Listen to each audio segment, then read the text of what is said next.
എൻ്റെ പൊന്നെ, ഞാനിത് എത്ര പറഞ്ഞാലും മനസ്സിലാകത്തില്ല. ഞാൻ എൻ്റെ റിയൽ ലൈഫിൽ കാണാറുള്ള ചില പേഷ്യൻസിൻ്റെ ഒരു സ്വഭാവമാണ്. ഫോർ ഇൻസ്റ്റൻസ്, ഒരു severe to profound hearing loss ഉള്ളൊരു വ്യക്തി. അപ്പോൾ അദ്ദേഹത്തിന് ഭയങ്കരമായിട്ടുള്ള കോസ്മെറ്റിക് കൺസേൺ ആണ് ഹിയറിംഗ് എയ്ഡ് വയ്ക്കാൻ വേണ്ടിയിട്ട്. അതായത് ചെവിയുടെ ഉള്ളിലുള്ള ഹിയറിംഗ് എയ്ഡ് മതി. പക്ഷെ നമുക്കറിയാം, ചെവിയുടെ ഉള്ളിലുള്ള ഹിയറിംഗ് എയ്ഡ് ഒരു പ്രൊഫൗണ്ട് ലെവൽ ഓഫ് ഹിയറിംഗ് ലോസിനെയൊന്നും സാറ്റിസ്ഫൈ ചെയ്യാനുള്ള ഒരു കഴിവില്ല. അല്ലാന്നുണ്ടെങ്കിൽ നമ്മൾ ITC അല്ലെങ്കിൽ ITE ടൈപ്പ് ഹിയറിംഗിലോട്ട് പോകണം. പക്ഷെ അതാണെങ്കിലും അത് ഇൻവിസിബിൾ ആയിരിക്കില്ല, കംപ്ലീറ്റ്ലി ഇൻസൈഡ് ദ കനാൽ ആയിരിക്കില്ല. നമ്മുടെ ഈ ഒരു കോങ്ക, ഈ ഒരു പോർഷൻ ഫുള്ള് കവർ ആയിട്ട് വരും. അപ്പോൾ അദ്ദേഹത്തിന് ആ ഒരു അത്രയും വിസിബിലിറ്റി പോലും ബുദ്ധിമുട്ടാണ്. സോ ഓരോ വർഷം കഴിയുന്തോറും അദ്ദേഹം എന്നെ ഇങ്ങനെ വിളിക്കുക, അല്ലെങ്കിൽ പുതിയ ഹിയറിംഗ് എയ്ഡൊക്കെ വന്നിട്ടുണ്ടോ, പുതിയ ടെക്നോളജിയിലുള്ള ഹിയറിംഗിനൊക്കെ വന്നിട്ടുണ്ടോ. ഈ ഒരു ചോദ്യം ചില ആൾക്കാരാണെങ്കിലും, ഇപ്പോൾ എന്തായാലും നിങ്ങൾ ഇതെല്ലാം ഇലക്ട്രോണിക് സാധനമല്ലേ, ഒരു 3 വർഷം അല്ലെങ്കിൽ 3-4 വർഷം കൂടുന്തോറും നമ്മൾ പുതിയ ഹിയറിംഗ് മേടിക്കേണ്ടി വരും. അപ്പോൾ ആ ഒരു ടൈമിൽ പുതിയ ടെക്നോളജിയിലൊക്കെ ഉള്ള ഹിയറിംഗ് വരത്തില്ല. അപ്പോൾ ആ ടൈമിൽ നോക്കിയാൽ പോരെ, മതി. പക്ഷേ പ്രശ്നം എന്താണെന്ന് വെച്ചാൽ, നമുക്ക് ഇപ്പോൾ ഉള്ള ഒരു ഹെൽത്ത് കണ്ടീഷൻ ആയിരിക്കില്ല ആ ടൈമിൽ.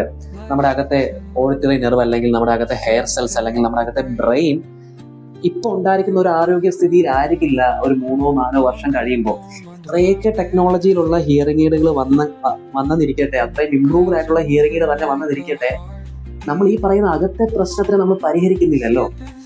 അത് സമയം കഴിയും തോറും അതിന് ചെറിയ ചെറിയ വീക്ക്നെസ് വന്നുകൊണ്ടേയിരിക്കും. അല്ല എങ്കിൽ എന്ത് പറ്റണം, സർജിക്കലി നമ്മുടെ അകത്ത് പറ്റിയ ഡാമേജിനെ വീണ്ടും റീസ്റ്റോർ ചെയ്യിക്കാൻ വേണ്ടിയിട്ടുള്ള എന്തെങ്കിലും സർജിക്കൽ ടെക്നോളജീസോ കാര്യങ്ങളോ എന്തെങ്കിലും ഡെവലപ്പ് ആയിട്ട് വരണം. അങ്ങനെ വരികയാണെങ്കിൽ ഓക്കെ, യെസ്. ബട്ട് അല്ലാണ്ട് ഈ പറയുന്ന ഹിയറിംഗ് എയ്ഡ്സിൽ എത്രയൊക്കെ ടെക്നോളജീസ്, എത്രയൊക്കെ ഡെവലപ്മെന്റ്, എത്രയൊക്കെ ആർട്ടിഫിഷ്യൽ ഇന്റലിജൻസും കാര്യങ്ങളും വന്നെന്നിരിക്കട്ടെ, നമ്മളിതെല്ലാം പുറമേ അല്ലേ വയ്ക്കുന്നത്, നമ്മുടെ അകത്തെ പ്രശ്നത്തിനെ നമ്മൾ പരിഹരിക്കുന്നില്ലല്ലോ. സോ അതാണ് ഈ ഓരോ വർഷം കഴിയുന്തോറും അദ്ദേഹം ഈ പറഞ്ഞ പോലെ എന്തെങ്കിലും പുതിയ ഹിയറിംഗ് എയ്ഡ് വന്നിട്ടുണ്ടോ? യെസ്, വന്നിട്ടുണ്ട്.